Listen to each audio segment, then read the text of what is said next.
आज का हमारा टॉपिक है 42nd अमेंडमेंट, जो कि बहुत ही इंपॉर्टेंट, कोई भी एग्जाम जो अपर ग्रेड का कोई भी एग्जाम है उसमें यहाँ से क्वेश्चन आता ही आता है। जहाँ से क्वेश्चन आता है सिर्फ हम उतना ही थोड़ा थोड़ा जानेंगे, लेकिन हम पहले हिस्ट्री जानेंगे। जो इसका हिस्ट्री का एक्चुअली ये हिस्ट्री हम नहीं बोल सकते ये हिस्ट्री है, लेकिन हिस्ट्री यही है, यहीं से शुरू होता है। 42nd अमेंडमेंट का जो जर्नी है वो यहीं से स्टार्ट होता है। हिस्ट्री, राजनारायण वर्सेस इंदिरा गांधी, इंदिरा नेहरू गांधी जो कि उस समय पीएम थे, और राजनारायण जो थे वो अपोजिशन के लीडर थे, जो कि पीएम के लिए जीत सकते थे। वो अपोजिशन में खड़े थे और इंदिरा गांधी जो थी वो एग्जिस्टिंग पीएम थी उस समय में। तो राजनारायण जी ने इन पर आरोप लगाया इंदिरा गांधी जी पे कि ये जो इलेक्शन हुआ है इसमें करप्ट प्रैक्टिस किया गया है और इलेक्टोरल जो है वो मिसकंडक्ट है यहाँ पर, और ये जो पद धारण किया गया है इंदिरा गांधी द्वारा पीएम का, यह गलत तरीके से पाया गया है, गलत तरीके से ग्रहण किया गया है। यह जो जीत है वो गलत तरीके से किया गया है। अब 1975 12 जून को एक डिसीजन आता है इलाहाबाद हाई कोर्ट से। ये जो केस चल रहा था वो इलाहाबाद हाई कोर्ट में ही चल रहा था।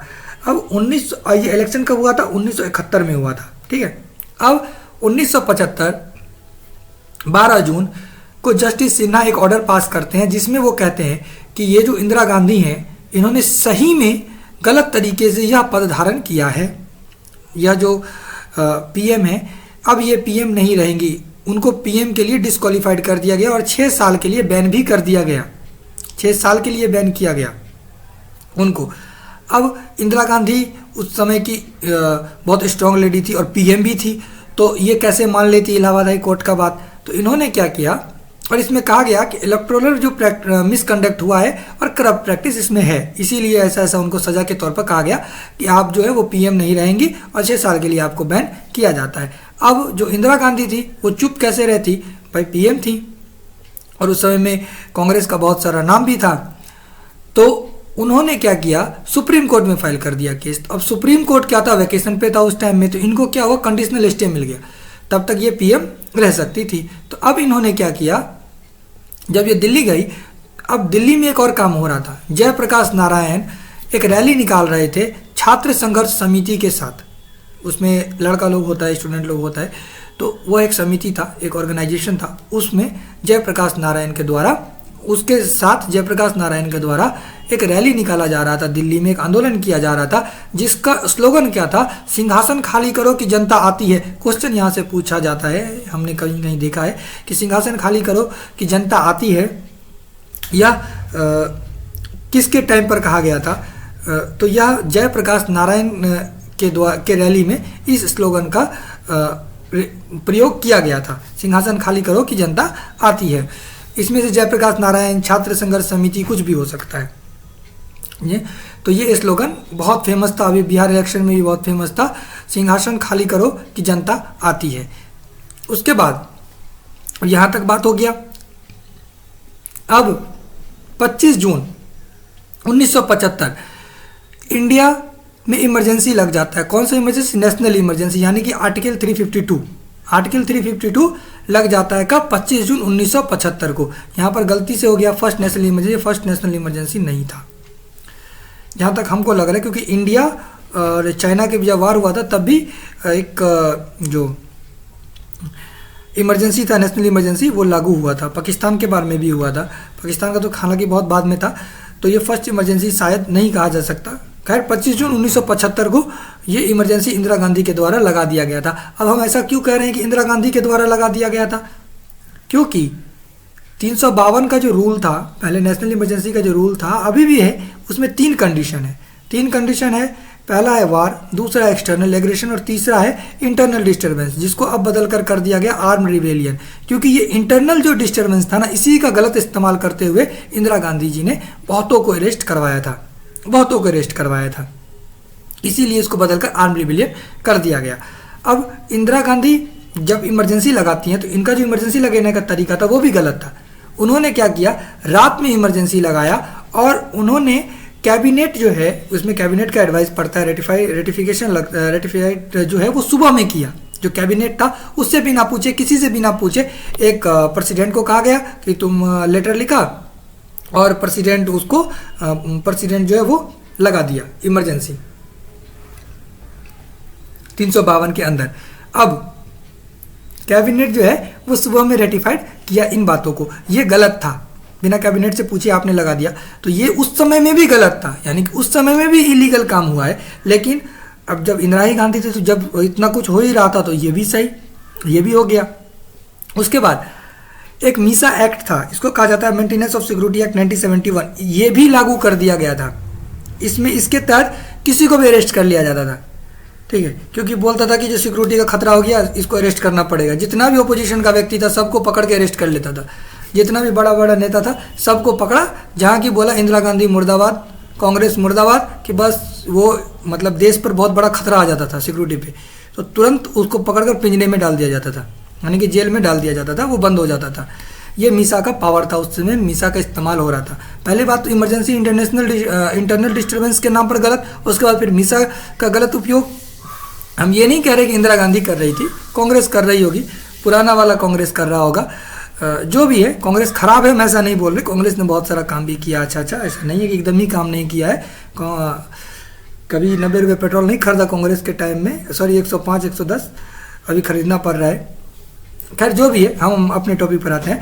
उसके बाद इमरजेंसी कब तक चला था, तो 21 मार्च 1977 तक चला था, यानी 25 जून 1975 से शुरू होकर 21 मार्च 1977 तक चलता है, यानी कि बीच का कितना टाइम हो गया, 19 मंथ, यानी कि 1 साल से भी ज़्यादा कंटिन्यू एक बार में इतना लंबा इमरजेंसी चला, जो कि शायद वार में भी नहीं चलता इतना लंबा। अब हम जानेंगे चेंजेस क्या क्या हुआ। हिस्ट्री आई होप क्लियर हो गया होगा, आप जान गए होंगे कि ये जो राजनारायण वर्सेस इंदिरा नेहरू का केस था वहीं से ये आया था। इलाहाबाद कोर्ट ने इनको 6 साल के लिए बैन कर दिया था और पीएम के लिए डिस्क्वालीफाइड कर दिया था। जयप्रकाश नारायण जो थे वो रैली कर रहे थे छात्र संघर्ष समिति के मतलब के साथ मिलकर, वो उन्हीं का एक ऑर्गेनाइजेशन था। तो उसमें कहा गया था सिंहासन खाली करो कि जनता आती है। और कब लगाया गया, 25 जून 1975 को लगाया गया ये इमरजेंसी, इंटरनल इमरजेंसी कह सकते हैं इसको, इंटरनल डिस्टर्बेंस के कारण कह सकते हैं, जो कि अब बदल कर क्या हो गया, आर्म्ड रिबेलियन। और ख़त्म कब हुआ, 21 मार्च 1977। कितने महीने के लिए हुआ, 19 मंथ, यानी 1 साल 4 महीना 6 महीना 7 महीना, 1 साल 7 महीना, 1 ईयर 7 मंथ तक रहा, यानी 19 मंथ तक यह कंटिन्यू रहा। उसके बाद अब देखेंगे कि चेंजेस क्या क्या हुआ। आर्टिकल 20 और 21 को सस्पेंड कर दिया गया। ये देखिए, ये मीसा से रिलेटेड है, यहाँ के मीसा है इसीलिए यहाँ पर 20 और 21 सस्पेंड है। अब 20 और 21 क्या है ये भी जानना जरूरी है। तो 20 जो है वो आपको आर्बिट्रेशन कन्विक्शन से बचाता है, यानी कि आपको अरेस्ट करने से बचाता है, आपको बिना मतलब के जेल में रखने से, कोई पकड़ा और जेल में रख दिया, इस तरीके के एक्टिविटी से आपको बचाता है, तो उसको सस्पेंड कर दिया गया। 21 पर्सनल लिबर्टी, लेकिन ये नाम छोटा सा है personal liberty, right to life और पर्सनल लिबर्टी, लेकिन ये बहुत बड़ा है, बहुत सारा इसके अंदर में चीज़ आता है। पर्सनल लिबर्टी के अंदर में घूमना फिरना, खाना पीना, नहाना, ये सब भी मतलब बहुत सारा ऐसा है, किसी को भी उठा के आप आर्टिकल 21 के अंदर ले सकते हैं, उपयोग कर सकते हैं। तो इसको भी सस्पेंड कर दिया गया, ये भी सस्पेंड था उस समय में। फ्रीडम ऑफ प्रेस, देखिए फ्रीडम ऑफ प्रेस जो है वो हमारा डायरेक्ट राइट नहीं है 19 के अंदर, 19(1)(a) है शायद, उसके अंदर ये हमारा इम्प्लाइड राइट है, यानी कि छुपा हुआ राइट है। जैसे कि हम कोई भी चीज़ बोलकर लिखकर कर सकते हैं, तो वही प्रेस का बात कर रहा है। अब प्रेस को क्या, अब यहाँ पर एक इंटरेस्टिंग हिस्ट्री है। प्रेस में क्या किया गया था कि प्रेस को कहा गया था कि उस पर बैन है, कि वो सरकार से बिना पूछे कोई भी प्रेस जो है वो नहीं निकलेगा। अब कटेल कर दिया गया, तो इसके नाराजगी में जो प्रेस था ना वो ब्लैंक पेपर निकालता था, यानी कुछ लिखता ही नहीं था। सुबह का जो न्यूज़पेपर छपता था वो खाली, उसमें कुछ था ही नहीं, क्योंकि पार्लियामेंट के अंदर क्या हो रहा है ना ये आप लिख नहीं सकते, कोई गलत न्यूज़ आप लिख नहीं सकते। मतलब गलत न्यूज़ मतलब उस समय में सत्ताधारी पक्ष के विपक्ष में लिखना गलत न्यूज़ था, ठीक है, वो अपराध था, इसीलिए उसको आप नहीं लिख सकते। तो इसीलिए ब्लैंक पेपर को छापा गया, मतलब ब्लैंक पेपर निकाला गया, ब्लैंक न्यूज़पेपर निकाला गया। यह एक उनका नाराजगी जताने का तरीका था। उसके बाद यहाँ से भी क्वेश्चन आता है कि सोशल सेकुलर इंटीग्रिटी कौन से अमेंडमेंट से जुड़ा था, 42nd अमेंडमेंट से जुड़ा था। अब यहाँ पर एक और क्वेश्चन है, 31C जो है वो 25th अमेंडमेंट से ऐड किया गया था, ठीक है। इसमें जो 25 हालांकि 42nd अमेंडमेंट पढ़ रहे हैं, इसीलिए हम 25th अमेंडमेंट से जोड़ा गया था 31C, लेकिन इसको एक्सटेंड किया गया था 42nd अमेंडमेंट में। ठीक है, इसको क्या किया गया था, बढ़ाया गया था 42nd अमेंडमेंट के द्वारा। इसमें 31C में कहा गया था 1971 में कि जो 39B और 39C है ना, इसमें अगर कोई स्टेट रूल बनाता है 39B और 39C से रिलेटेड, तो चाहे वो फंडामेंटल राइट का वायलेशन ही क्यों ना हो, वह वाइड नहीं माना जाएगा। अब इसके बाद इसका एक्सेंट पावर देखिए कितना बढ़ाया गया 42nd अमेंडमेंट में। अब कहा गया कि डायरेक्टिव प्रिंसिपल को यूज करके, जो पार्ट 4 है हमारा, पार्ट 4 में को मतलब ऊंचा बना दिया गया, यानी कि पार्ट 4 और ग्रेटर देन पार्ट 3, ये कहा गया 42nd अमेंडमेंट में। अब आपका फंडामेंटल राइट वायलेशन हो तो हो, लेकिन पार्ट 4 का वायलेशन नहीं होना चाहिए। पार्ट 4 को ध्यान में रखते हुए, डायरेक्टिव प्रिंसिपल को ध्यान में रखते हुए अगर कोई भी कानून बनाया जाता है, चाहे वो फंडामेंटल राइट का वायलेशन क्यों ना करता हो, उसको वाइड नहीं कहा जाएगा। आई होप ये क्लियर हो गया होगा। तो एक चीज़ यहाँ पर याद रखने वाला है, यहाँ से कंफ्यूज करने के लिए 31C के बारे में आता है तो हम सीधा 42nd अमेंडमेंट आंसर में हो सकता है, हम भी गलती कर सकते हैं, हम बाद में भी करेंगे, ऐसा बात नहीं है। लेकिन 31C जो है वो 25th अमेंडमेंट के द्वारा जोड़ा गया था और 42वें अमेंडमेंट के द्वारा उसका जो पावर है उसको बढ़ा दिया गया था। अब 1951 में एक वैसे पहले एक केस था, चंपकन दोराई केस था। इसमें कहा गया था कि पार्ट 3 जो है वो हमेशा ही पार्ट 4 के ऊपर रहेगा।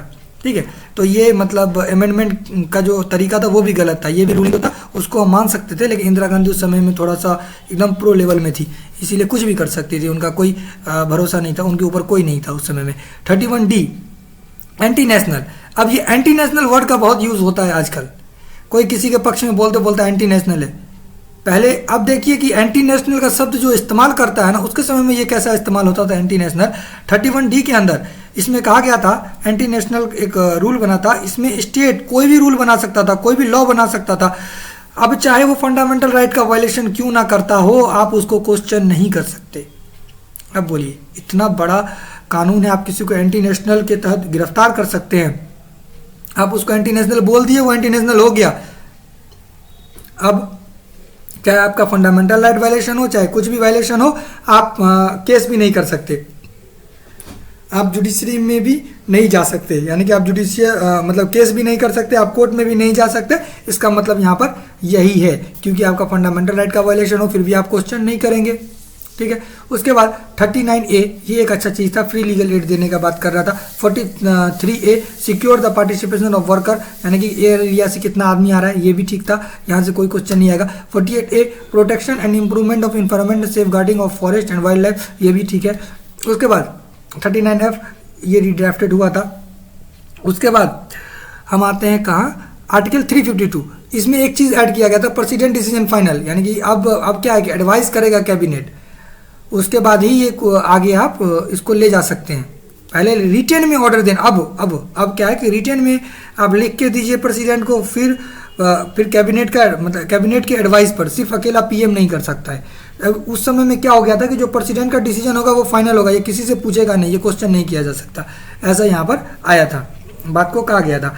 अब 131A, इसमें क्या था, जैसे जुडिशियल रिव्यू है तो सुप्रीम कोर्ट अपर कोर्ट है तो वो किसी का भी जुडिशियल रिव्यू कर सकता है, यानी कि रीट ये सब हो सकता है, फाइलिंग। अब सुप्रीम कोर्ट को क्या किया गया कि बाउंड कर दिया गया, सुप्रीम कोर्ट जो है वो सिर्फ सेंट्रल लॉ का ही केस देखेगा, यानी सेंट्रल लॉ का केस मतलब अगर सेंट्रल का कोई लॉ बनाया गया ना, ये सिर्फ उसी को देखेगा। और आर्टिकल 144A एंड 228A, इसमें कहा गया इसमें 144A में कहा गया कि 2/3 मेजोरिटी से आपको पास कराना होगा अगर सेंट्रल लॉ का बात है तो। और अगर 144A में कहा गया कि सुप्रीम कोर्ट है वो 5 जज का जो बेंच होगा वही डिसीजन कर सकता है, वो भी 2/3 मेजोरिटी के साथ। अब 131A में क्या कहा गया कि सुप्रीम कोर्ट जो है वो रिव्यू किसका करेगा, सिर्फ सेंट्रल लॉ का ही करेगा और किसी का नहीं करेगा। और उसके बाद 144A में कहा गया कि जो सुप्रीम कोर्ट है वो 2/3 मेजोरिटी के साथ पास होगा, 2/3 मेजोरिटी के साथ पास होना होगा, ये 144A कहा गया। और 228 में कहा गया, और 144 में एक चीज़ और कहा गया कि 7 जज का बेंच होना चाहिए। ठीक है, 144 में और क्या गया कि 7 जज का बेंच होना चाहिए। और 228 में कहा गया, ये सब ऐड किया गया है, 228 में कहा गया कि कम से कम 5 जज का बेंच होना चाहिए। हाई कोर्ट जो है ना 226 में कहा गया कि जो हाई कोर्ट है वो सेंट्रल लॉ का जो सेंट्रल में लॉ बनाया गया, सेंट्रल लेवल का लॉ है, उस पर इंटरफेयर नहीं करेगा। और अगर स्टेट लेवल का भी करेगा तो कितना, 5 जज। ये क्वेश्चन है। 228 क्या कर रहा है कि हाई कोर्ट अगर उस समय में, ये सबको हटा दिया गया, हटाइए सबको तो हटा दिया गया, ये सब तो वाइड है, तो यहाँ से क्वेश्चन नहीं आता है। बस यहाँ पर आप इतना देखिए कि 131A जो है वो सुप्रीम कोर्ट को सिर्फ सेंट्रल लॉ देखने के लिए बोल रहा है, और 144A में कम से कम 7 जज बैठेगा सेंट्रल लॉ में, और 228 में कहा गया है कि अगर हाई कोर्ट देखता है तो हाई कोर्ट को 5 जजेस का बेंच होना चाहिए और 2/3 मेजोरिटी के साथ। उसके बाद ये वही बात है, ये मिनर्वा मिल्स का जो केस है 1880 यहाँ पर गलत हो गया है, यहाँ पर 1980 होगा, 1980 का केस है। इसमें कहा गया था कि nothing is beyond the judicial review, कोई भी चीज़, अब देखिए ये फाइनल डिसीजन है, ये अगर कोई भी केस हो, मिनर्वा मिल्स में कहा गया था 1990 में कि कोई भी केस हो उसका जुडिशियल रिव्यू हो सकता है। जुडिशियल रिव्यू को बेसिक स्ट्रक्चर माना गया है, मिनर्वा मिल के केस में माना गया है।